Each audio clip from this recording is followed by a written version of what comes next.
दोस्तों आज के वीडियो में बात करेंगे विप्रो के बारे में।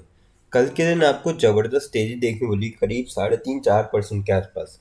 अब इसके पीछे रही बड़ी वजह, तो ऐसी क्या वजह है वो जानने की कोशिश करेंगे। और क्या आपको ये तेज़ी आगे भी जारी रहते हुए देखने को मिल सकती है, क्योंकि हमने देखा है कि स्टॉक आपको बड़े टाइम बाद 550 के लेवल तक जाता हुआ दिखाई दिया है।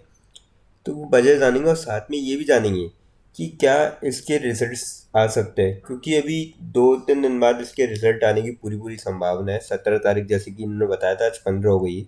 तो रिजल्ट भी कैसे आ सकते हैं वो जानने की कोशिश करेंगे। फिर बात करेंगे यहाँ पे बीएससी के बारे में। बीएससी में लगभग आपको पिछले 1 महीने से लगातार तेजी का दौर देखने को मिल रहा है। और मार्केट आपने देखा ही है कि 1 महीने से कैसे कभी ऊपर कभी नीचे ऐसे चल रहा था। उसके बाद भी बीएससी में आपको शानदार तेजी का दौर देखने को मिला। अब इसके पीछे क्या बड़ी वजह रही वो जानने की कोशिश करेंगे। और क्या अब आपको यहाँ पे निवेश करना सही रहेगा, या फिर आपको यहाँ पे थोड़ा करेक्शन का वेट करना चाहिए, ये भी जानेंगे। फिर बात करेंगे यहाँ पे आरवीएनएल के बारे में। आरवीएनएल में जो है म्यूचुअल फंड ने बहुत अच्छी बाइंग करी है सितंबर मंथ के अंदर। तो अब जो है गिरावट का दौर आपको थमता हुआ नजर आ सकता है, क्योंकि सितंबर के एंड में बाइंग करी थी। तो ऐसे में क्या अब आपको निवेश करना चाहिए यहाँ पे, या फिर जो है पुराने जो इन्वेस्टर्स हैं उनको यहाँ पे वेट करना चाहिए, या उनको प्रॉफिट बुक करना चाहिए? क्या यहाँ पे गिरावट हो सकती है, और वो जानने की कोशिश करेंगे।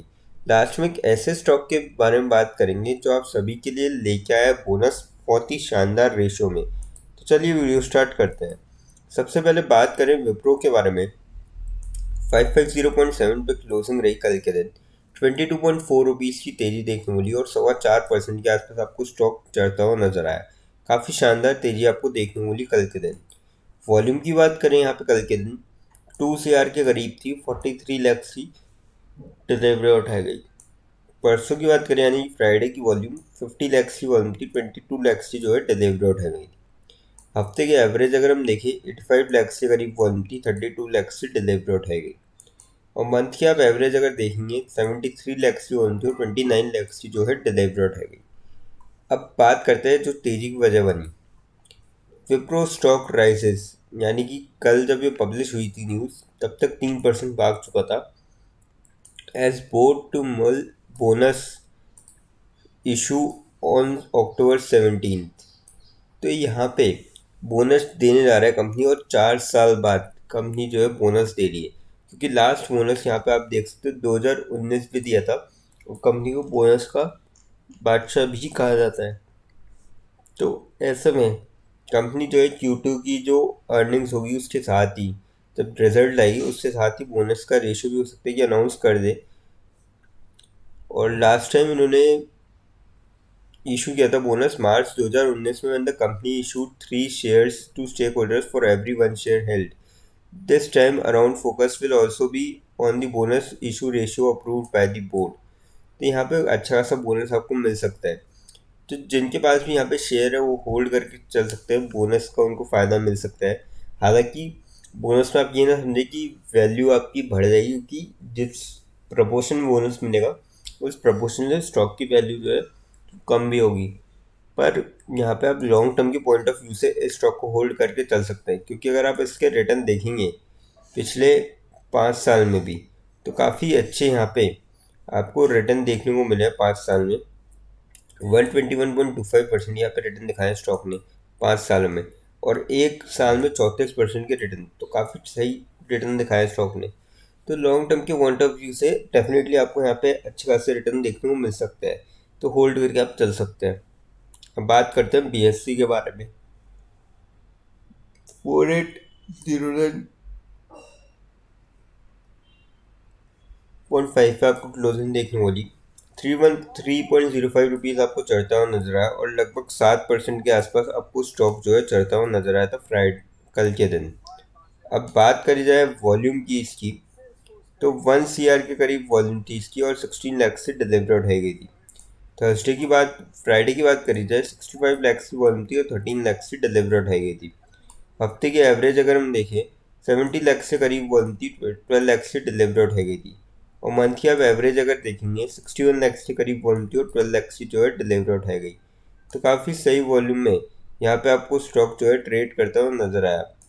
अब अपडेट की बात अगर करी जाए इसमें, तो BSE share surge 10% to new record higher prices 22% in last 5 sessions. तो सुबह के टाइम तो 110% तक जा चुका था, पर क्लोज होते होते आपको 7% की तेजी देखने को मिली। पर लास्ट 5 सेशन में आप देख सकते हो कि 22% यहाँ पे जबरदस्त रिटर्न दिखाए। अब इसके पीछे रही काफ़ी बड़ी वजह आप सभी को पता है कि थोड़े दिन पहले जो NSE है, नेशनल स्टॉक एक्सचेंज, उन्होंने अनाउंस किया था कि वो 20 नवंबर से जो वीकली डेरिवेटिव कॉन्ट्रैक्ट्स होते हैं, एक्सपायरी होती है, जैसे निफ्टी बैंक हो गया, Nifty mid cap, Nifty financial services, उसको डिसकंटिन्यू करेंगे और वो रहेंगे मंथली कॉन्ट्रैक्ट्स पे। यानी कि अभी हर हफ्ते एक्सपायर होते थे, अब ये मंथली कॉन्ट्रैक्ट से बेसिस पे होंगे। तो इनके सबसे बड़े कॉम्पिटिटर है NSE, उन्होंने ये निर्णय लिया है। तो जिसके चलते यहाँ पे BSE को फ़ायदा मिला और वो काफ़ी ज़्यादा आपको भागते हुए नज़र आ चुका है।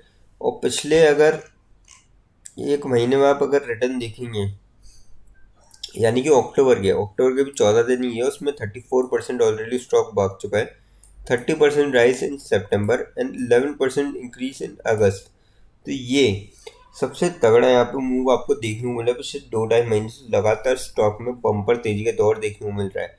तो मेरे ख्याल से तो यहाँ पे लगाना थोड़ा सा रिस्की हो सकता है, क्योंकि यहाँ पे जो है ये न्यूज़ आई है और इसका डेफिनेटली असर तो देखने को मिलेगा, पर लॉन्ग टर्म के पॉइंट ऑफ व्यू से अगर कोई लगाएगा तो यहाँ पे गेन जरूर मिलेगा, यहाँ से भी अच्छा खासा रिटर्न देखने को मिल सकता है। पर शॉर्ट टर्म में मुझे लगता है कि अब करेक्शन आ सकते हैं, क्योंकि 2.5 महीने तक के स्टॉक में लगातार तेजी बनती है, तो डेफिनेटली कहीं ना कहीं करेक्शन आने के चांसेस ज़्यादा रहते हैं। तो आप यहाँ पे अगर शॉर्ट टर्म का जिसका भी निर्णय है वो सोच समझ कर निर्णय है। बाकी लॉन्ग टर्म की पॉइंट ऑफ व्यू से यहाँ पे चाहे तो थोड़ा सा वेट कर सकते हैं Q2 रिजल्ट तक, उसके बाद यहाँ पे निर्णय ले सकते हैं। बाकी देखिए कंपनी काफ़ी अच्छी है और रिटर्न भी काफ़ी तगड़े दिए कंपनी ने। अब बात करते हैं RVNL के बारे में। RVNL क्लोजिंग दी फ्राइडे के दिन, मंडे के दिन सॉरी, 470 पे 5.4 रुपीज़ की गिरावट देखने को मिली और 1.14% आपको स्टॉक गिरता हुआ नजर आया कल के दिन। बात करी जाए इसकी वॉल्यूम की, 30 लाख से करीब वॉल्यूम थी, 11 लाख से डिलीवर आउट हो गई थी। थर्सडे की बात करें, 46 लाख से करीब वॉल्यूम थी, 11 लाख से डिलीवर आउट हो गई थी। हफ्ते की एवरेज अगर हम देखें, 80 लाख से करीब वॉल्यूम थी, 20 लाख की जो है डिलीवर आउट हो गई थी। और महीने की आप एवरेज अगर देखेंगे, 79 लाख से करीब वॉल्यूम थी और 23 लाख से डिलीवर आउट हो गई थी। तो काफ़ी सही वॉल्यूम में यहाँ पे आपको स्टॉक ट्रेड करता हुआ नजर आया था। अब यहाँ पे 30 म्यूचुअल फंड ने तो बाइंग करी है और 14 म्यूचुअल फंड ने यहाँ पे सेल आउट किया है RVNL को सितंबर के मंथ के अंदर। और 2.5 लाख के करीब यहाँ पे स्टॉक की नेट चेंज हुआ है, यानी कि नेट बाइंग हुई है। तो यहाँ पे काफ़ी ठीक ठाक अमाउंट में बाय करे गए हैं म्यूचुअल फंड की ओर से शेयर्स। तो ऐसे में अब आपको जो है गिरावट का दौर थमता हुआ नज़र आ सकता है, क्योंकि 1 महीने में अगर आप देखें तो 14% के आसपास स्टॉक नीचे जा चुका है ऊपर के लेवल से। तो मुझे लगता है ये गिरावट का दौर अब थमता हुआ नज़र आ सकता है और तेज़ी का दौर बन सकता है। तो डेफिनेटली आप यहाँ पे बाय करके चल सकते हैं, क्योंकि अगर आप ऊपर के लेवल से देखेंगे, 647 का हाई बनाया था, तो करीबन 170-180 रुपये का आपको करेक्शन ऑलरेडी देखने को मिल चुका है स्टॉक के अंदर। तो आप यहाँ पे बाय करके चल सकते हैं। अब बात करते हैं उस स्टॉक के बारे में जो आप सभी के लिए लेके आया बोनस। कंपनी का नाम है ग्रोवी इंडिया लिमिटेड। 230.85 पे क्लोजिंग रही कल के दिन, 10.94 रुपीज़ की तेजी देखने वाली और 5% का सर्किट लगता हो नजर आया। 5 दिन की रिटर्न की बात करें, लगभग 34% के आसपास बढ़िया रिटर्न दिखाया कंपनी ने। महीने भर की बात करें, 48.12% के ज़बरदस्त रिटर्न। 6 महीने की बात करें, 131.2% के रिटर्न। और साल भर में तो 150% यहाँ पे कंपनी ऑलरेडी रिटर्न दे चुकी है। जिसके चलते कंपनी लेके आई है बोनस, और बोनस का रेशियो रखा गया है 3:1। रिकॉर्ड डेट रखी गई है 23 अक्टूबर 2024 और एक्स बोनस डेट 23 अक्टूबर 2024 रखी गई है। तो ऐसे में अगर आपके डीमेट अकाउंट में इस डेट से पहले पैसा आता है, 23 अक्टूबर से पहले, तो डेफिनेटली आप बोनस के लिए एलिजिबल होंगे। लेकिन फ्रेंड्स, कोई भी इन्वेस्टमेंट करने से पहले फाइनेंशियल एडवाइजर से कंसल्ट करें या फिर खुद की रिसर्च करें, क्योंकि ये वीडियो नॉलेज के पर्पज़ के लिए, इन्वेस्टमेंट पर्पज़ के लिए नहीं। दोस्तों, अगर वीडियो अच्छी लगी हो तो चैनल को लाइक और सब्सक्राइब जरूर करें, ताकि आने वाले टाइम में आपको और भी ऐसे अपडेट्स मिलते रहे। थैंक यू दोस्तों।